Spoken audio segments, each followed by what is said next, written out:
Hey, how's it going? We're here on AFTERBUZZ Spotlight On, and I'll be talking to Priscilla Faia, the star of You, Me, Her, and we got a lot more to talk about, so stay tuned. You're tuning into the destination for TV superfan discussion, AFTERBUZZ TV. And now, let the buzz begin.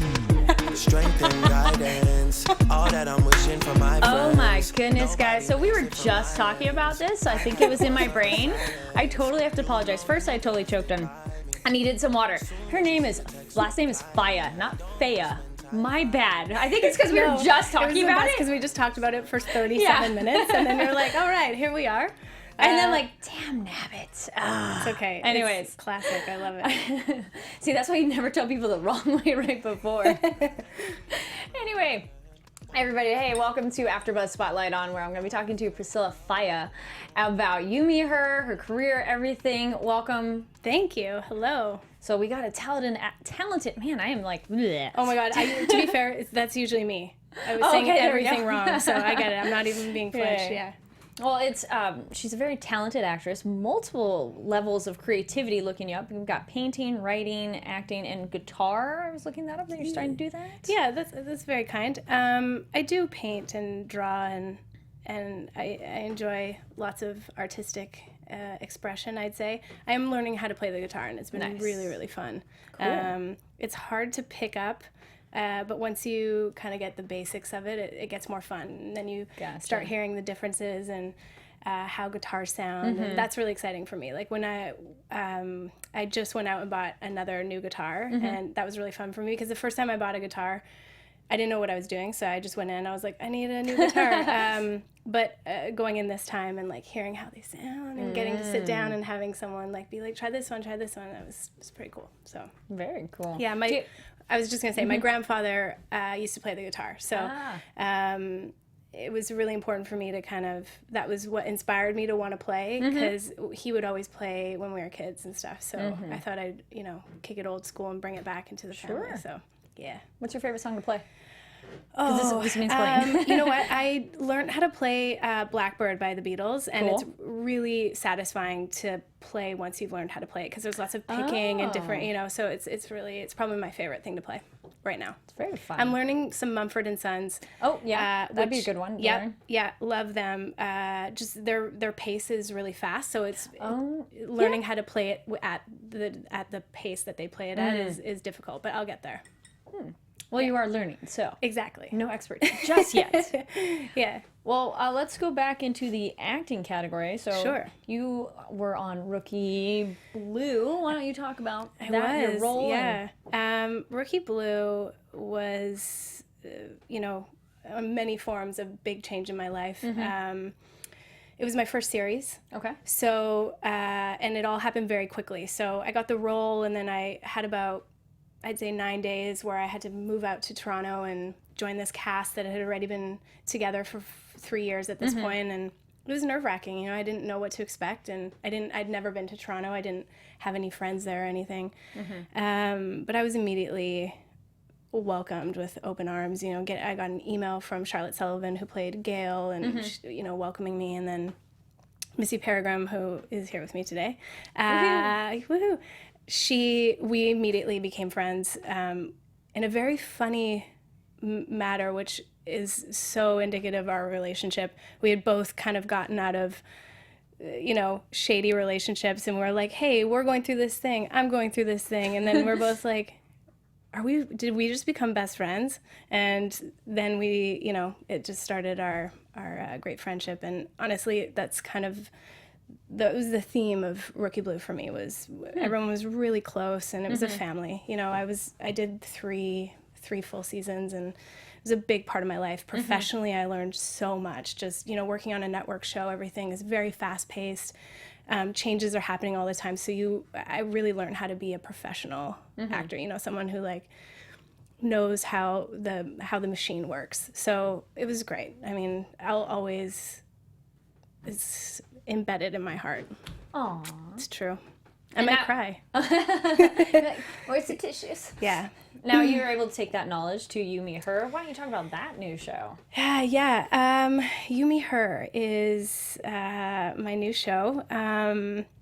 It's pretty awesome. It's the way that they've explained it. It's a polyromantic comedy. So it's basically a romantic comedy, except there's 3 people. So we follow Jack and Emma Trikarsky, played by Greg Puller and Rachel Blanchard.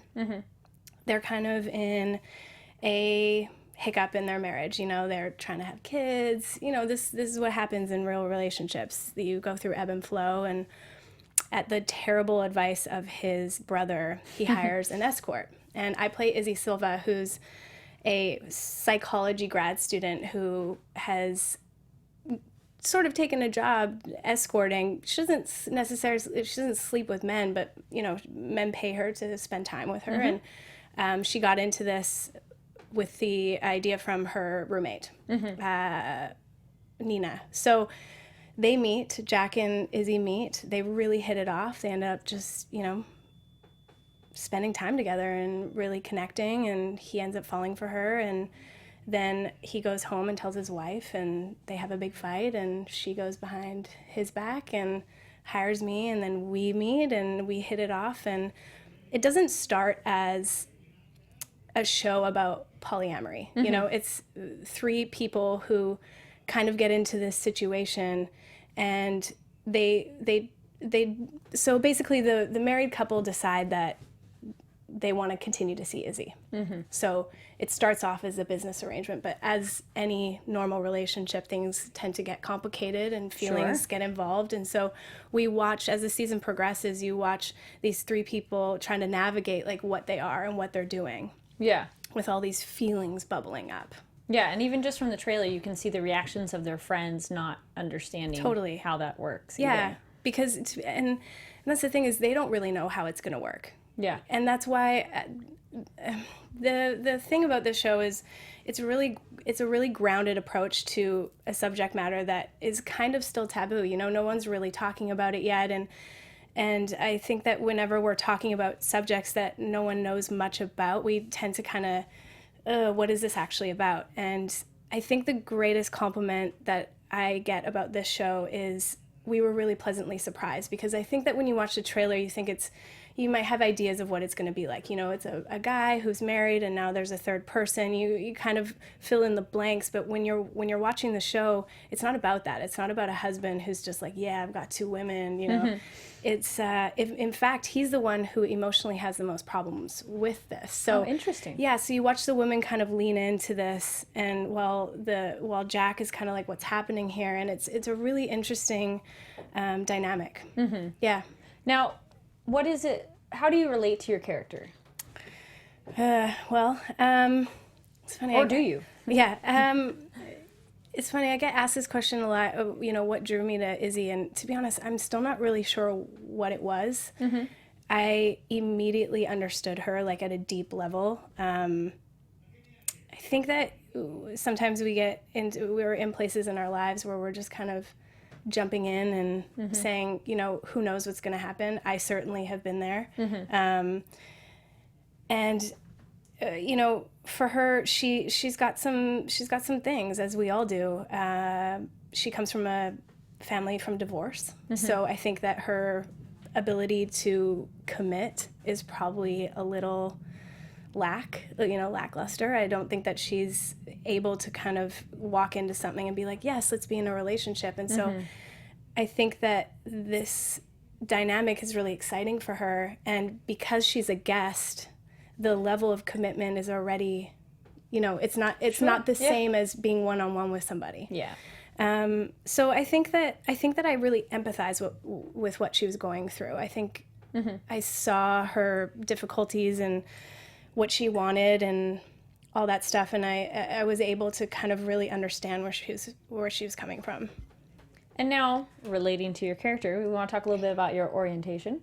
Oh, you mean like you who mean do you like prefer? Who do I prefer? Yes. Well, dogs. Dogs? Yeah. That sounded dirty and kind of upsetting, but you know what I meant. Yes. I'm straight. Yes, I am straight. But I will say that, you know, in preparing for something like this, I don't really think that this show is about gay or straight, or it's about connection with people. And I really believe in that. I think that you can connect with anybody if you guys are on the same wavelength, you know? So I don't really see it as that. I don't think that there's really a box, and I think that they don't really think that there's a box quite yet. You know, they're still trying to figure it out. So, yeah. Did I answer your question? No, I think Sometimes that totally makes sense. And kind of going off of that too, since there's been a lot of dialogue recently on casting, but a little more on the ethnicity and race issue, but then this is identity issue.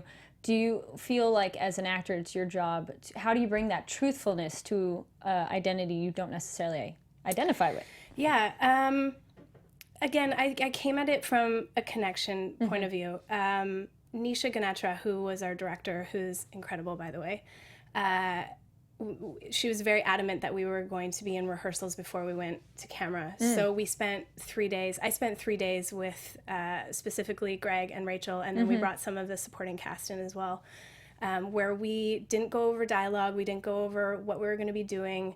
We just had connection rehearsals. So we did some old school theater stuff where we were essentially staring at each other for, you know, hours on end, which is uncomfortable, but also really necessary in a situation like this, because we shot this show, we shot 10 episodes in 37 days, like 7 weeks. It was really quick. So there was no time or room to figure things out. So the rehearsal period was really important. And I think that that's where I found my connection to them, you know?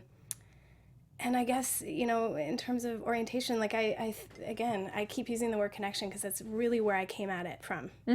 I just felt a connection with Emma, Izzie and Emma, and Izzie and Jack, and even Izzie and Andy, Izzie and Nina. Like, they all have their very, very specific relationships and how they interact with one another.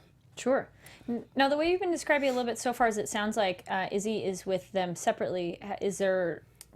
I mean, if people haven't watched the show yet, and depending on what's aired, is there a little more 3 going on, or is it more the individuals? No. Well, like I said, it starts off. What's aired so far is it starts off as a business arrangement. Sure. So, they decide that they're just going to continue to see her separately, but it very quickly becomes something else, and that hasn't aired yet. So you guys will have to tune in and watch. And then it's airing on the Audience Network on DirecTV, which is interesting. Yeah, it's you know, DirecTV's really bringing out some great new original content, and they have another great show called Kingdom that is, I don't know if it's aired yet, but it looks amazing, and you know, they're doing their thing. They're, you know, their Hulu and Netflix have been doing a really great job of getting their original content. You know, DirecTV is just doing the same. That's cool. Yeah, yeah. And then the first premiere was in March. Yep. So how has the reaction been from your friends, family, or how much do you go on social media and read what people say? I don't do that. Okay. I mean, I have Twitter, so obviously I read what people are saying to me directly. Sure. It's been a really cool experience for me. We premiered at South by Southwest, and that's I don't know, exciting. Have you been there? Not yet. Okay, South by Southwest is a really, really cool festival because it's not just films, it's television, it's music, it's interactive. There's lots of tech stuff happening, so it's a really kind of groundbreaking, neat. I know that's such a lame word, but I just call it neat. Is good. Neat's good. Yeah. Neat's good. So there was a lot happening there, and they don't do. I think they do 5 premieres of like scripted television. So it was really exciting to be a part of that this year. I mean, Girls premiered there, Mr. Robot premiered there. So there's been some great TV coming out of there. So again, very exciting for me. And the coolest thing, because that was our first interaction with the world. That was the first time that people had kind of seen it in a big venue. And after we had our panel, we had some audience questions, and it kind of set the tone for the rest of the press tour that we did, which was people coming out of the audience being like, hey, I'm in a polyamorous relationship. Thank you for putting this content out there in a realistic way. And I think I think that's really important, because I think it's easy to assume that when it's 3 people on a show that it's going to be gratuitous or something crazy.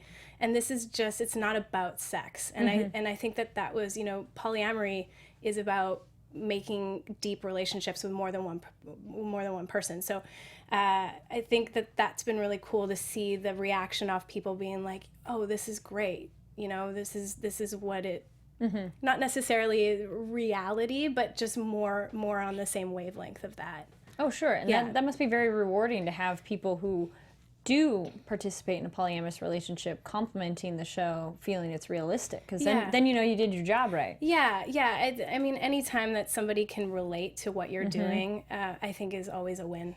So, of course. Yeah. That's exciting. Yeah, I think so. What are you most looking forward to people seeing, if you can talk about it? Because I was going to say you don't want to give away too much. I know. I wish it was all. Like, I know. I wish it had all aired because there's so many great things coming up. Just means you got to come back. Exactly. Yeah. You have to have me back once it's all done. Honestly, for me, I think when you get to watch a relationship, whether it's in a movie, TV, whatever it is, whenever you get to watch a relationship shift and become whatever it's going to become, it's always exciting. And so. Especially in this type of dynamic where there's lots of dramatic things that are happening and there are feelings involved and a marriage is involved, like the stakes are really high. So I'm just excited to see what people think, where we go, where the season ends, where we're at. There's a scene, I haven't seen the show, I've just seen parts of it, but there's a scene in the 9th episode where it's the three of us, and it was one of my favorite things that we shot. So yeah, you guys will have Sounds exciting. Yeah.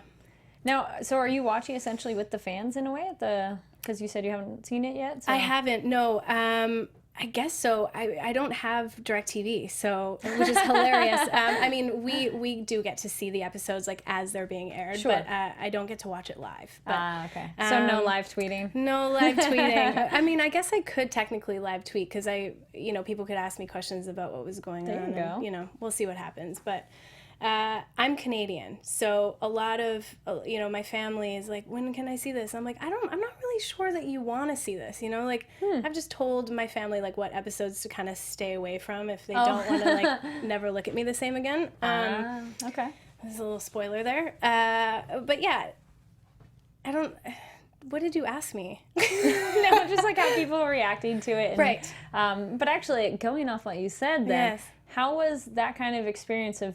I mean, I can infer, I guess, what you're talking about, but how was that like filming something a little more revealing? Yeah, to be honest, I didn't really, I just kind of did it, Okay.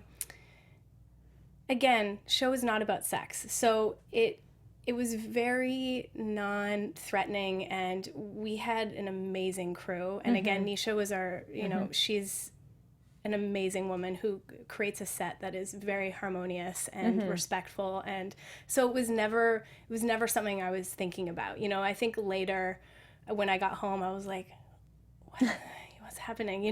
But yeah, no, sure. It was nothing. It was so, I felt very taken care of. Gotcha. So.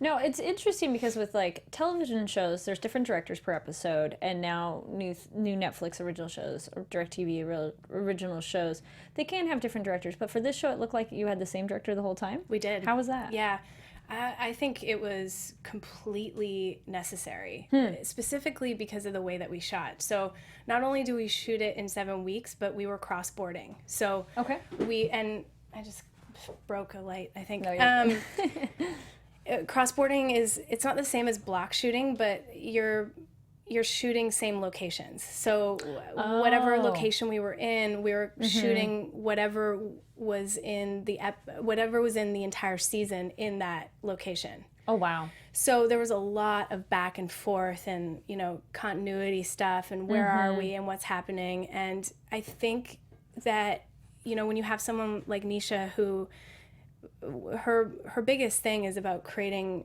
an environment where everyone trusts each other. So, I mean, having someone there who knew exactly what was happening, knew exactly where we needed to be, especially on those days where you're really tired and you're like, where are we? What episode are we on? Yeah. What's happening? She was just always solid. Like she was just the rock. So, it was totally imperative for this process, specifically for the way that we shot the show and just the intimate nature. You know, it's really important to have somebody that you trust while you're going through this. I mean, Consistency. Yeah, and the emotions are high, and there's a lot that goes on. It's just nice. It was really, really nice. Now, since you did it block shooting, did you have all the scripts sent ahead of time? Because you know certain shows, like, they only do it. Okay. Yeah, so John Scott Shepherd, who wrote, created, was our showrunner and executive producer, he wrote all 10 episodes himself. Oh, wow. Yeah, so they were written before we went to camera. So, you know, there you go. There I get 370 pages, I think it was, and there it is. There's our whole story. So, and that was also really important to know where we're coming from, where we're going, because sometimes when you're block shooting on shows, like you don't really know what's happening. So it was great. Yeah, as an actor, how was that experience to do block shooting? Because it sounds extremely difficult in terms of you have to keep track of where you are. So how did you approach it, and how was it? Well, like I said, having Nisha there was really important. Because sometimes you don't know, you know, but because we had the script ahead of time, I was constantly making notes for myself, like, where am I coming from, all that kind of stuff. And honestly, you just have to trust, because sometimes you don't know. I mean, I think we shot scenes from the last episode in our first week, and then oh my goodness. Yeah, like the scenes from the first episode in our last week. So you just have to trust the process, that the people that are guiding us know what they're doing, and that it's our job to be present and play the truth of the scene, and know that it's where it should be.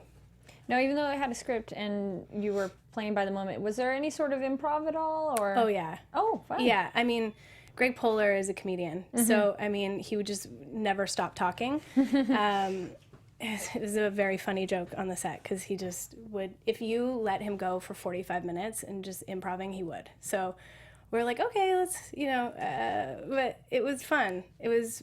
We always did what was on the script, and then they give us some room and that must have been nice. Yeah, leave the cameras rolling and see what happened. And to me, as an actor, it's really fun to do that. I mean, it can be scary sometimes, because you're like, what if I don't know what to say? But no, it always worked out, especially because we had such a relationship set from the beginning, that we kind of knew where we were. And when you know where you are in a scene, in a script, in a show, a movie, whatever, it's easier to improv.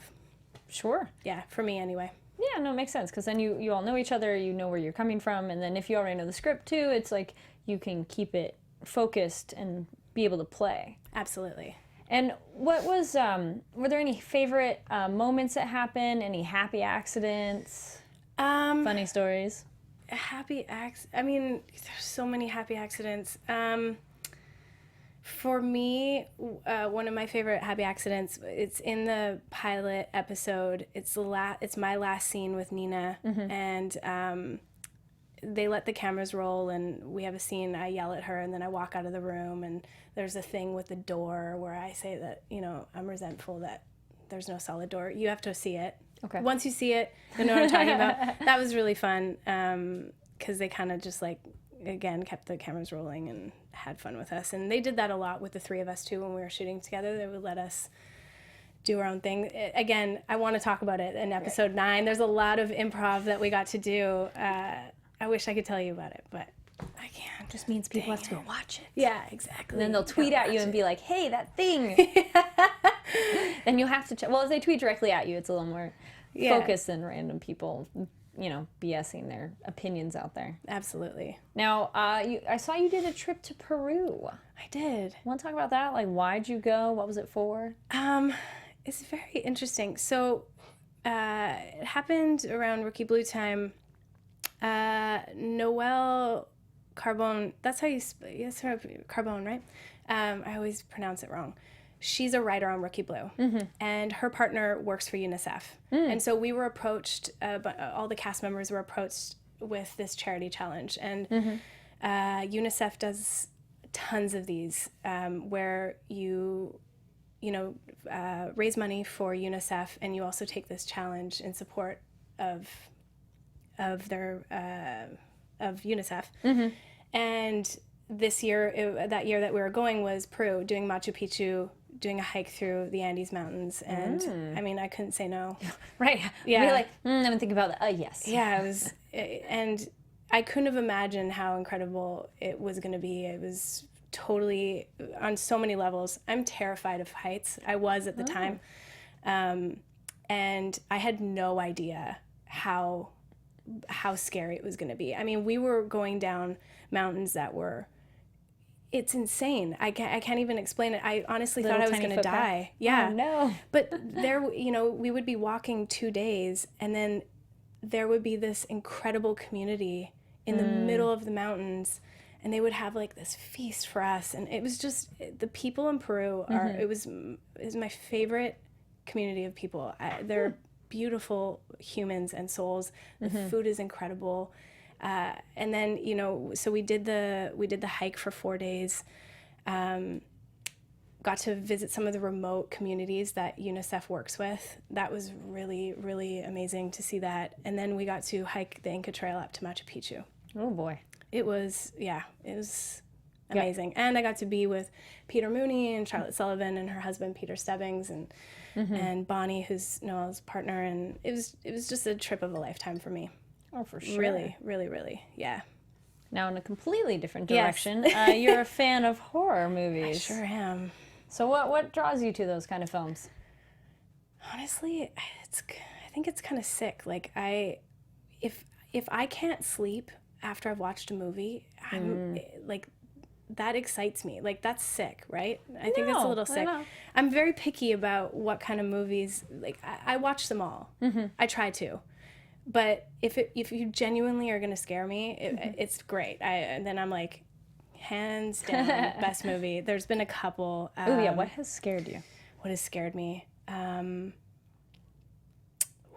The Conjuring genuinely scared me. Insidious was the first one in a very long time where I couldn't sleep. I have in my place that I was living at the time, I had my guitar hanging on the wall, and I went to bed, and all of a sudden I heard the guitar strings strum. No way. And have you seen Insidious? Yes. Okay, so you know who I was thinking about. Yeah. I thought of his long fingernails strumming my guitar. Sure. And I woke up and I fight or flight. Like, I was like, I'm going to take him down. I have to turn on all the lights. Yes. But what had happened is a gust of wind had come through the window and lifted my guitar and bounced it back down and made a sound. But it was touch and go there. I thought I was about to lose my life. Well, I was gonna say your opinion on why you like them totally makes sense, because as an actor, you know how movies work. You've been on the other side, so you know you're watching a film. So if it can get beyond being just a film and actually affect you, yeah, of course that makes sense to be like, then that's the impressive one. I mean, I'm the only one out of my friends who enjoys scary movies. Like Missy, I mean, I watch them. I have to watch them alone. But makes it maybe more fun. Exactly. But we talked about this. The reason you know this is because I was talking about The Invitation. So I went to go see that the other night, and it's not so much, I guess you could call it a horror film, but it's more of a thriller, because there's something shady that happens throughout the whole movie, and then there's a turn in the movie that genuinely shocked me. Like, and normally you can see these things coming, and sure, you could sort of maybe see where it was coming as the movie was progressing, but I still am thinking about it. It's so good. You guys have to go see it. What's your favorite guilty pleasure horror movie? Ooh, like maybe one that's not so good that you love it. Oh, are you kidding? I Know What You Did Last Summer. Okay, that one is a fun one. Ryan Felipe in a shower, Freddie Prinze Jr., is he a bad guy? Is he a good guy? It's just classic. Those 90s horror movies were fun. They're so good. Scream. Darkness Falls. All of 13 Ghosts. Oh, yeah. 13 Ghosts. Great one. Great call. Even The Frighteners. Do you remember The Frighteners? I don't know why I like that movie. I really like that one. Death Becomes Her. I was going to say, I think we're going a little earlier than 90s now. I know, but that's okay. They kind of blend. We were on the flow. Flatliners. Great one. See, we could keep going. Yeah, I know. I was like, we're going to just have a horror film discussion. Now, have you acted in one yet? And if not, why not? That's funny you should ask that, because I was like, I met a woman who works for Paramount, and she casted Halloween and all that stuff. I was like, please put me in one of your movies and murder me. Yeah, please. No, I haven't yet. I'm excited to do one, like a really good one, like a Conjuring type of thing, where I think, you know what, I think now I know what kind of scary movies I like, where it's reality based. And that's why it's scary. Like, what's the thing in the back corner? Is that a thing? Or is it a shadow? Like The Woman in Black, where things get very quiet and you kind of have to look around because everything's really still. Like, I love that. Yeah, that's interesting, because then as an actor, do you think you're more the fan of the horror movies? But it sounds like you also would want to be in them. Sure. Do you think you could be... If it's a good one? Hell yeah. I'm also a big fan. I think it's really difficult to make a good horror film. True. So when it happens, in my opinion, I get really excited about it. So, yeah. What would be your favorite horror movie to recreate and you be the lead heroine? Oh, that's tough. Why you gotta ask me a question like that? You know what? I'm gonna say none, because whenever they recreate horror films, they're always bad. And just leave it. You know, just leave Halloween. Yep. Just leave Freddy Krueger where he was. Let's just leave all of them the way they were, because the reason why they were so good is because they were in that era, right? Like, we've moved now. We've moved into a different type of scary. We moved into the more of the like found footage thing, which I appreciate very much, because it's more realistic for me anyway. But yeah. Favorite found footage one? Ooh, good one. Paranormal Activity, but I need to get the specific one. There are a more, few. It's more moments than the whole film, yeah. I'm going to say. Because it gets kind of repetitive, but I think it was the second one where she's in the kitchen and all the cupboards opened and all of the things. That scared the shit out of me. I remember screaming. I was in a movie theater by myself, and all my Reese's Pieces went flying out. Yeah, that's such a waste. I know, it's so upsetting. Yeah. Favorite movie theater candy? Oh, Sour Patch Kids, and I always end up eating all of them, and then I have raw tongue. Yeah, because all the sour, totally. Yeah. And sometimes Junior Mints, depending on if I'm in a chocolate or candy mood. And also... Very true. Good point, yeah. In America, I don't know in all of America, but in Los Angeles, they're letting you drink wine and beer in movie theaters now, and Some theaters, yeah. I like that. I like that. That's my new That's favorite candy. What is a liquid candy bar for some alcoholic beverages, for sure. All the calories and, like, depending on how sweet it is. Yeah, we went and saw How to Be Single, and that's the perfect movie to drink wine. There and you watch. go. Rebel Wilson. Have you seen that? Not yet. It's so funny. Go see it. Get your wine and your popcorn, because then you get your salty and sort of sweet. Yeah, wine's sweet. It works. Totally. Depends what kind. Yeah. Favorite kind of wine? Oh, man. That's tough. I'm not going to lie. I like a good rosé, but I think I drink red the most. Gotcha. Yeah. I'm on the super sweet end. I like Moscato. Really? Yeah. Ow. I feel your headache already. No. Sweet's good sometimes. Yeah. If I'm a big Malbec fan. Okay, there you go. A nice hearty Malbec. Yeah. Now, going back to acting and career stuff. I like how you sit up. So if you're listening, I like career, and she's like, "Yep, I'm sitting up now." Yes. Because I was like thinking about wine. Yeah, and I was actually actually thinking about how much wine we have left at the house, and if we have to pick up some more. You're all party. Yeah. Now, what You Me Her is done. What's next? What's next? I don't know. You tell me. Horror directors out there. She's ready and waiting. Well, I guess we're waiting to find out whether or not we're going to go for season 2. And I've just come off doing a bunch of cool press for the show. So right now, just kind of enjoying some downtime, spending time with my pals and, my dog. And that's what's next. What kind of dog do you have? I have a Yorkie. Yorkie? Yeah, her name's Gabby. Cute. Don't know if you know this, but she's a star. She was in Rookie Blue. Ah. And that's her claim to fame. She just turned 10, and she's She is so high maintenance. Yeah, she really is. She's getting to that age where she's just stopped listening to me. She does what she wants. Yeah. And I mean, it's hilarious. She's funny. She's so funny.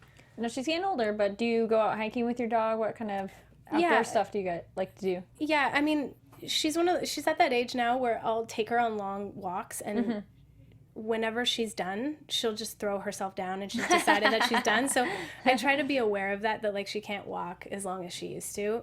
But normally I'm in Vancouver and we explore. I mean, there's tons to do, tons of parks, all that kind of stuff. So, but yeah, if there's fresh, like shaded grass, she's in. She just like, rubs up and does her thing. So now, do you go much between Canada and the States?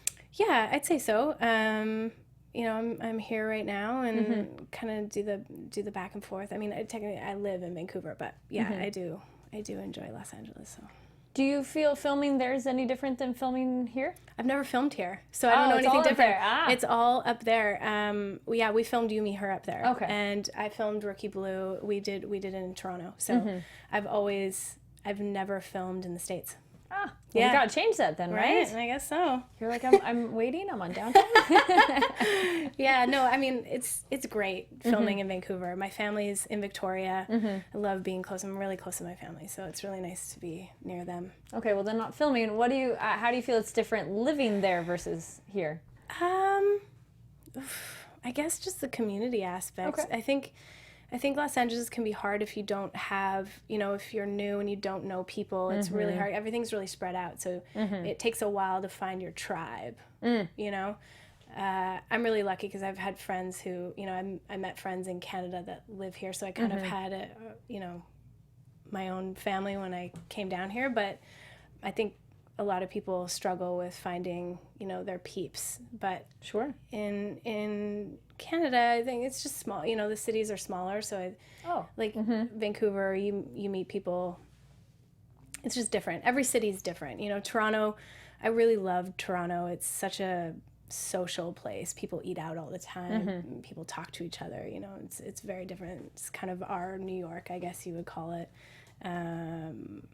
New York, you can go any day of the week and meet 17 people. In Los Angeles, it's a little bit difficult because you got to drive and you got the thing. It's, unless you're like in an area where it's really populated, it can be a little bit difficult. Nice. Yeah. Now I think it was on your Twitter or somewhere, Were you creeping on me? A little bit. Yeah. That's okay.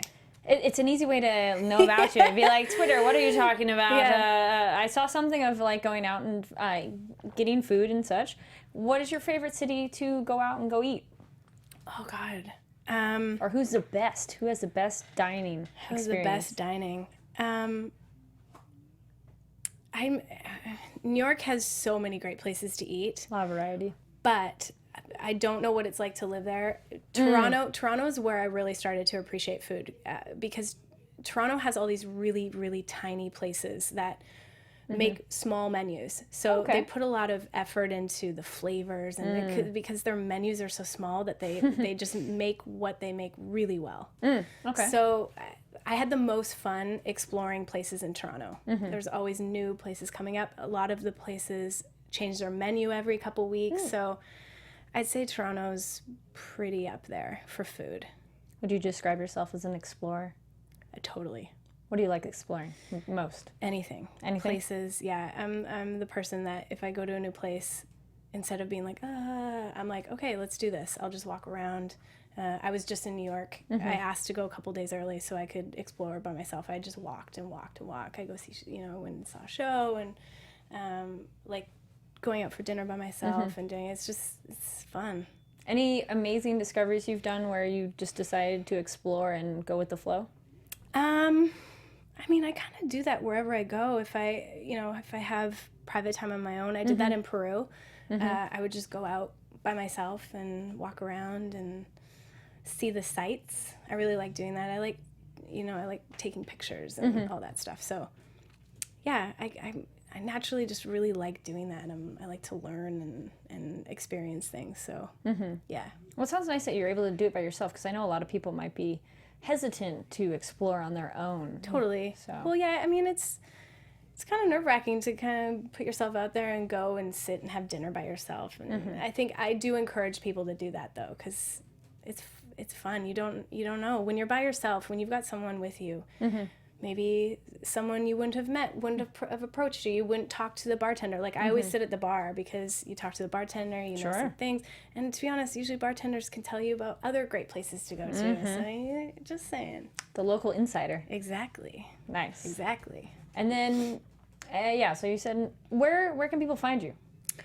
If they want to well, hopefully they can find me. Find out more about what you're working on. Yes, Yeah. Clarify there. Not quite cyber stalk you. How's that? Yeah. Give you my address Safely. Yeah. No, and your soch, and I'll just jot that down. Yeah. Yeah. Oh my gosh.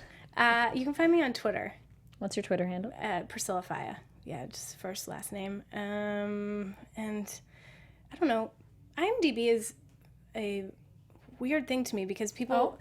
I mean, it's great, but I don't put my things up there that I'm doing. Someone does it, and that who is that person? Thank you, whoever does that. You can add to it though too. Your own. Yeah, no, I know that, but it's just crazy. I want to know. It's magic. Yeah, I want to know who that person is that adds all the things. So I guess if you want to know what I'm doing, you can go on there too. But my Twitter, I'm usually pretty good at putting what's going on. I use that for my work stuff. So sure.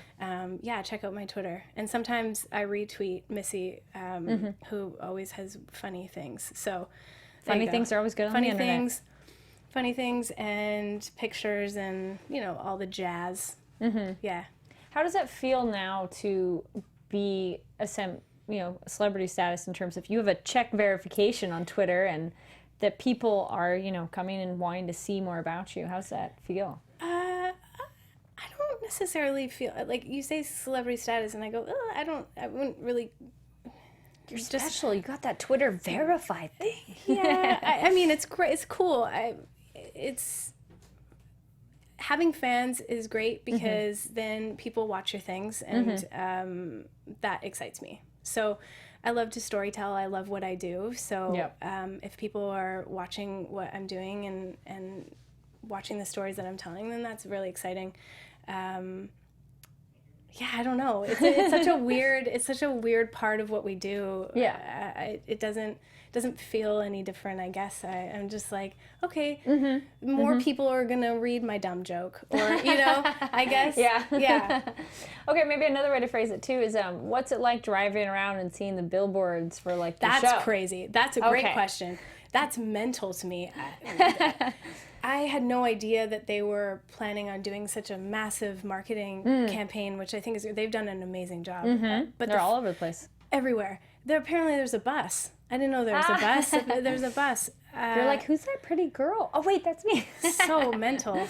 The first time I saw all the marketing stuff was in Austin. So we're driving into Austin and there's billboards everywhere. There's rickshaws with the thing.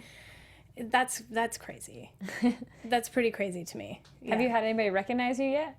Not from the show. I mean, Rookie Blue was a huge show. I think that probably gets the most, because it was 3 years. So, not a lot of people have seen this show yet. And, hopefully... It just starts. So yeah, and hopefully there'll be more outlets where people can see it at some point. So, but yeah, it's been a trip seeing all the billboards. We were in Times Square. That was. Did you take a picture and be like, pose not with the beside it, but I went. I did like a recon mission, and because I told my mom, and she was really excited, and my cousins and stuff, and so I walked down to Times Square and took a video of because we were just on a revolving. Oh, okay, yeah. Like a huge billboard that just revolved a commercial, I guess, of just like.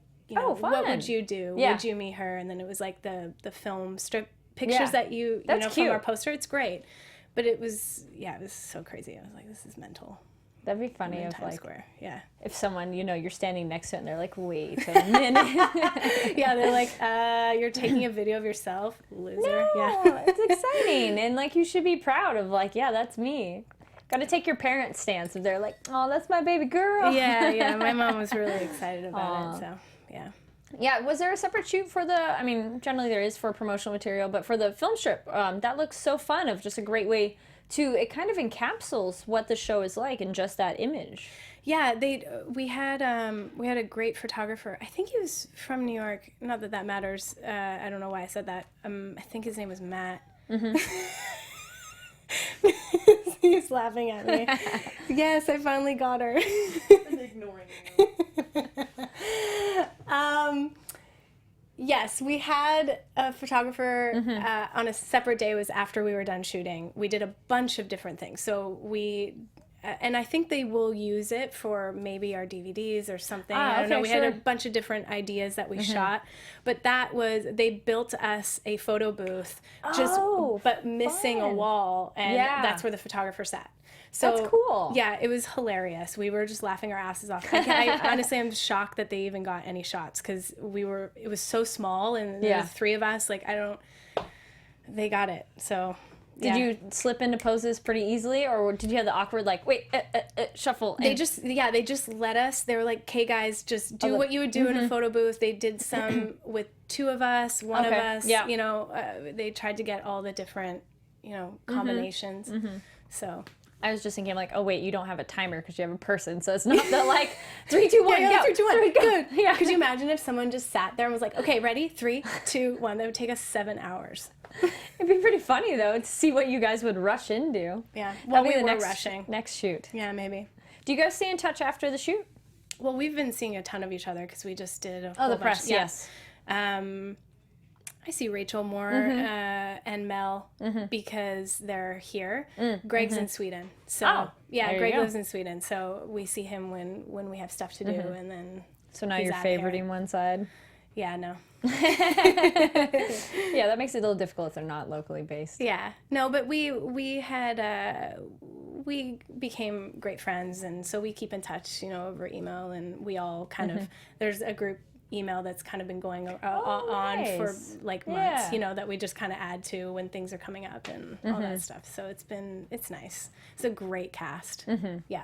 You guys need to like share where you spot the ad photos, kind of a thing. Greg does. Oh, okay. Greg guys, has. That's what you should have done. Times Square and been like. Greg has Instagram, and he has been posting because I think there was a billboard on Sunset or something, and he posted that and one at the Promenade in Santa Monica and stuff. So he's been putting them all up. So cute. I know about them because of him. So yeah. Then you just gotta match it and do like funny photos, like poses or whatever. Oh man, I know. Well, maybe I'll get some new one of my challenge friends to take. Yeah, I think there's some bus. Like in the bus stops and stuff, like in the, how they put the... Yeah. There's a couple. Well, it'd be like trying to find an exotic bird, you gotta find the bus. Yeah, exactly. You get the photo, be like, I found it. I got a message from somebody yesterday. They were like, I was in Hollywood yesterday and I saw your bus. And I was like, a bus? You're like, wait, what? Crazy. I hope your face isn't on like one of the windows. It probably is. It's probably just like from here down. Yeah, those buses, you're like, oh, that's a great image. And then like someone puts the window down and you're like, oh, it's a little distorted. Yeah. Well, it's like Sex and the City when you see your bus, remember in the opening? Yeah. Yep. There you go. Yeah, well, we'll see. I'm hardly ever out there, but maybe I'll see it. There you go. Well, we're pretty much at the end here. Was that a whole hour? We're done. Holy crap. You survived. Survived. Didn't think I'd be able. I thought I would just be boring as hell, and you'd be like, No. okay, and we're leaving. No, you were fantastic. It was funny and very interesting. And anything else you want to add? No, I hope that people get to watch it, and thank you if you have, and let me know what you think on Twitter. Yeah, there you go. So go check out You, Me, Her on DirecTV's Audience Network, and tweet at Priscilla Faia on Twitter. That's a good way to remember it. We were just talking about it before. So fire, like on fire. I like that. Yeah, with a little attitude. Yes. So thank you so much. It was such a pleasure and super fun. Thank you.